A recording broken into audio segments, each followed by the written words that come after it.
She had full legal control of her mother for 14 months.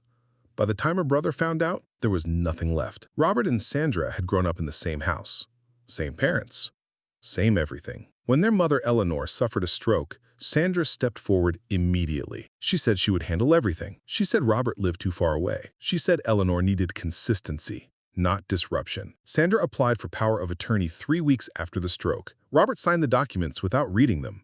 He trusted his sister the way you trust someone you have known your entire life. Sandra called every Sunday. She said Eleanor was stable. She said she was comfortable. She said Eleanor sometimes got agitated with visitors. She said it was better to give her space for now. Robert sent cards. He called the facility. The receptionist always said Eleanor was resting. 14 months later, Robert's phone rang from an unknown number. It was Eleanor. She was calling from a nurse's personal phone.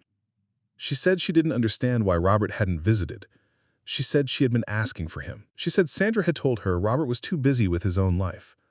Robert drove 6 hours that same afternoon. Eleanor was in a different facility than the one Sandra had originally named.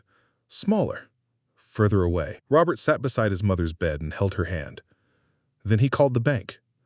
The joint account Sandra managed as power of attorney had been emptied over 11 months.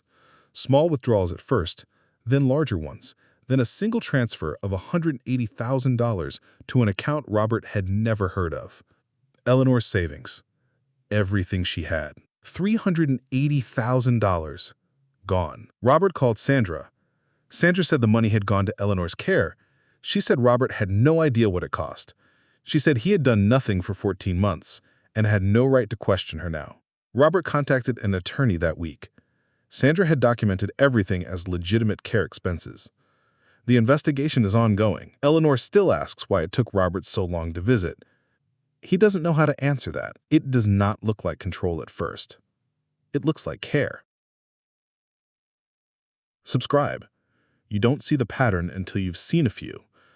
At what point did this stop being care and start being something else?